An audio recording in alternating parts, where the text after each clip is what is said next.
আজ দাদা বৌদি বিরিয়ানির সাথে welcome to my July story day 9।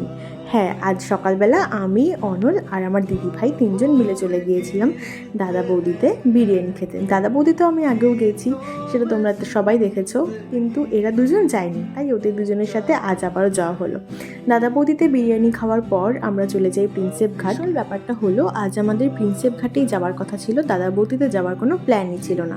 কিন্তু ওই যে বৃষ্টিতে ট্রেন মিস করার পর যখন ট্রেন টাইম দেখতে যাই, দেখলাম যে দমদম থেকে দুপুর 3টের আগে আর কোনো ট্রেন নেই। দমদম পৌঁছে ব্যারাকপুরে ট্রেন ধরে আগে দাদা বৌদিতে গিয়ে বিরিয়ানি খেলাম, তারপর 3টে ট্রেন ধরে আমরা আসি প্রিন্সেপ ঘাট। যখন এসে পৌঁছাই তখন প্রায় 4টে বাজে। প্ল্যানে একটু চেঞ্জ হওয়াতে একদিকে ভালোই হয়েছে, লাঞ্চটা করে তারপর একেবারে আমরা প্রিন্সেপ ঘাটে এসে পৌঁছাই।